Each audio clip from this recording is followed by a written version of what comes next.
মহারাষ্ট্রে বন্যায় প্ল্যান্ট থেকে ভেসে গেল ৩,০০০ গ্যাস সিলিন্ডার। ইরাক থেকে ফেরানো হচ্ছে খামেনির লাশ, দাফন কবে? ইরানের ৯০টি লক্ষ্যবস্তুতে হামলার দাবি যুক্তরাষ্ট্রের। তো বাইনারে হামলা চালালো ইরান। ইরানে মার্কিন বিমান হামলায় দাঁত ভাঙ্গা জবাব দেওয়ার হুঁশিয়ারি তেহরানের। দর্শক, এতক্ষণ শুনছিলেন সংবাদ শিরোনাম, এখন জানিয়ে দেব বিস্তারিত সংবাদ। তার আগে অনুরোধ থাকবে, এই ভিডিওটি দেখতে দেখতে সাবস্ক্রাইব করে রাখুন এবং লাইক দিন ও কমেন্ট করে জানিয়ে দিন বাংলাদেশের কোন জেলা থেকে এই সংবাদ শুনছেন এবং দেখছেন। মহারাষ্ট্রে বন্যায় প্ল্যান্ট থেকে ভেসে গেল ৩,০০০ গ্যাস সিলিন্ডার। ভারতের মহারাষ্ট্র রাজ্যে রায়গড় জেলায় টানা ভারী বৃষ্টির মধ্যে বন্যার পানিতে একটি এলপিজি বটলিং প্ল্যান্ট থেকে প্রায় ৩,০০০ গ্যাস সিলিন্ডার ভেসে যাওয়ার ঘটনা ঘটেছে। সামাজিক মাধ্যমে ছড়িয়ে পড়া ভিডিওতে পাতালগঙ্গা নদীতে হাজারো সিলিন্ডার ভেসে যেতে দেখা যায়। কর্তৃপক্ষ জানিয়েছে, HPL Hindustan petroleum corporation limited এর পাতালগঙ্গা এলপিজি বটলিং প্ল্যান্টে প্রবল বর্ষণের কারণে সুরক্ষার দেওয়াল ভেঙে পড়ে। এতে বন্যার পানি সরাসরি প্ল্যান্টে ঢুকে পড়ে এবং সেখান থেকে প্রায় ৩,০০০ গ্যাস সিলিন্ডার পানির স্রোতে ভেসে পাতালগঙ্গা নদী ও খারপাদা খড়িতে চলে যায়। ঘটনার পর নদীর ওপর একটি সেতু থেকে বহু মানুষ ভেসে যাওয়া গ্যাস সিলিন্ডারের ভিডিও ধারণ করেন। প্রশাসনের আশঙ্কায় নদীতে ভেসে যাওয়া কিছু সিলিন্ডার এখনও গ্যাস থাকতে পারে, যা জননিরাপদের জন্য ঝুঁকিপূর্ণ।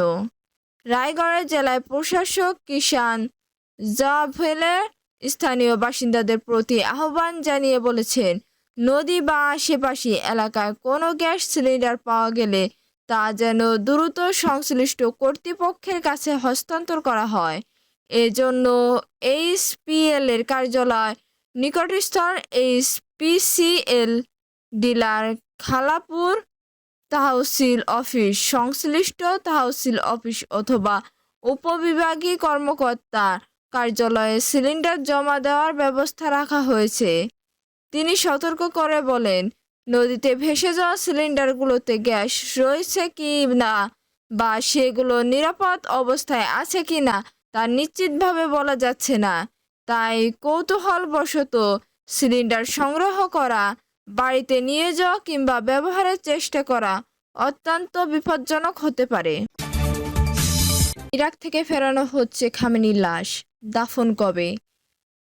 ইরানের সর্বোচ্চ নেতা আয়াতুল্লাহ আলী খামেনির কফিন ইরাকের নাজাফ থেকে ইরানের মাশহাদে নেওয়া হচ্ছে।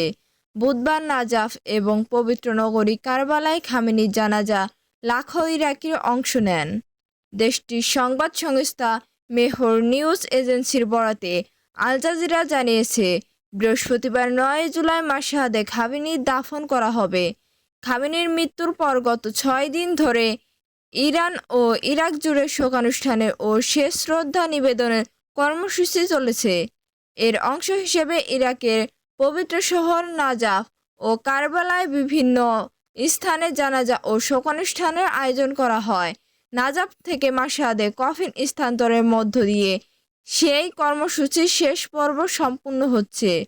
খামেনির কার্যালয়ে প্রধান জানিয়েছে, জীবদ্দশা খামেনির ইচ্ছা প্রকাশ করেছিলেন যেন তাকে মাশহাদে ইমাম রেজা মাজারের কাছে দাফন করা হয়।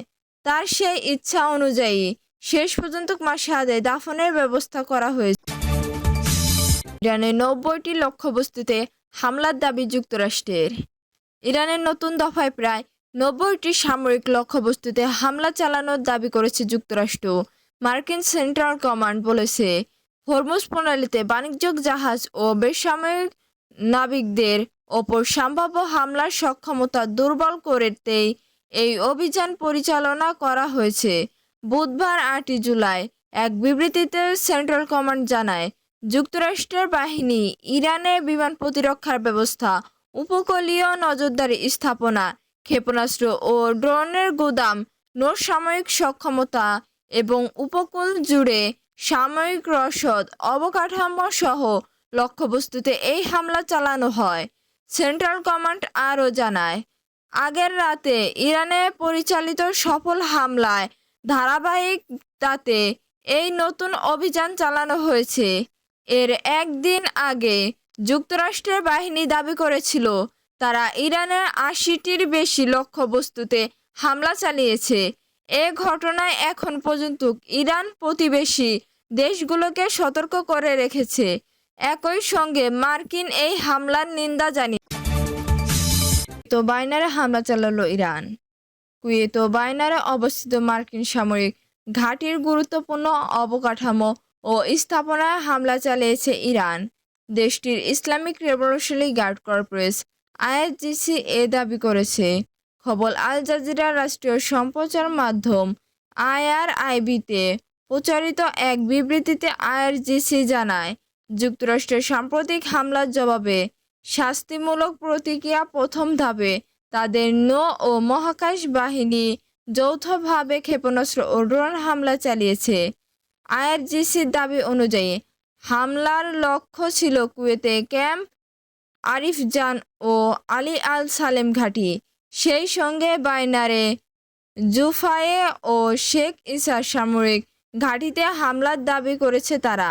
এদিকে যুক্তরাষ্ট্রের প্রেসিডেন্ট ডোনাল্ড ট্রাম্পের হুমকির পরই মার্কিন বাহিনীর হামলায় ইরানের ৮ সেনা নিহত হয়েছেন। দক্ষিণ ইরানে যুক্তরাষ্ট্রের হামলার পর এই হতাহতের ঘটনা ঘটে। বুধবার ৮ জুলাই ভোরে এই হামলার ঘটনা ঘটে বলে নিশ্চিত করেছে দেশটির রাষ্ট্রীয় বার্তা সংস্থা ইরান। প্রতিবেদনে বলা হয়েছে, বন্দর আব্বাস ও বুশেহরে যুক্তরাষ্ট্রের হামলায় নিহতরা ছিলেন ইরানের বিমান ও নৌবাহিনীর সদস্য। ইরানে মার্কিন বিমান হামলায় দাঁতভাঙ্গা জবাব দেওয়ার হুঁশিয়ারি তেহরানের। কৌশলগতভাবে গুরুত্বপূর্ণ হরমুজ প্রণালীতে বাণিজ্যিক জাহাজের নিরাপত্তা নিশ্চিত করার লক্ষ্যে ইরানের দ্বিতীয় রাতের মতো বড় ধরনের বিমান হামলা শুরু করেছে মার্কিন সামরিক বাহিনী। যুক্তরাষ্ট্রের প্রেসিডেন্ট ডোনাল্ড ট্রাম্পের সরাসরি নির্দেশে মার্কিন সেন্ট্রাল কমান্ড এই অতিরিক্ত সামরিক অভিযান পরিচালনা করেছে। সেন্ট্রাল কমান্ড জানিয়েছে, হরমুজ প্রণালীতে আন্তর্জাতিক নৌ চলাচলের স্বাধীনতাকে হুমকির মুখে ফেলার জন্য ইরানের যে সামরিক সক্ষমতা রয়েছে তা গুঁড়িয়ে দিতে এই হামলা চালানো হচ্ছে। প্রেসিডেন্ট ডোনাল্ড ট্রাম্প সামাজিক যোগাযোগ মাধ্যমে এই অভিযানে সত্যতা নিশ্চিত করে বলেছে, আগের দিন ইরানের পক্ষ থেকে বাণিজ্যিক জাহাজে যে বোমা হামলা চালানো হয়েছিল এটি তারই পাল্টা জবাব। ট্রাম্প সতর্ক করে দিয়ে বলেন, ইরান যদি আবারও জাহাজে হামলা চালায় তবে মার্কিন সামরিক বাহিনীর পক্ষ থেকে পরিস্থিতি আরও ভয়াবহ করে তোলা হবে। মার্কিন vice president JD Vance Washington এক সংবাদ ব্রিফিংয়ে ইরানকে কঠোর হুঁশিয়ারি দিয়ে বলেছেন, ইরান যদি হরমুজ প্রণালী বন্ধ করার কোনো চেষ্টা করে তবে মার্কিন সামরিক বাহিনী তার কঠোর সামরিক জবাব দেবে। জেডি ভ্যান্স সাফ জানান, আগের চুক্তি অনুযায়ী ইরান জাহাজে হামলা বন্ধ করলে যুক্তরাষ্ট্র অবরোধ তুলে নিত, কিন্তু ইরান সেই নিয়ম অমান্য করায় মার্কিন বাহিনী আরও তীব্রভাবে পাল্টা আঘাত হানবে। এদিকে মার্কিন হামলার পর ইরানের পক্ষ থেকে অত্যন্ত তীব্র প্রতিক্রিয়া জানানো হয়েছে। ইরানের রাষ্ট্রীয় টেলিভিশন জানিয়েছে, দক্ষিণ উপকূলীয় বন্দর নগরী বন্দর আব্বাসে অত্যন্ত 8টি শক্তিশালী বিস্ফোরণের শব্দ শোনা গেছে।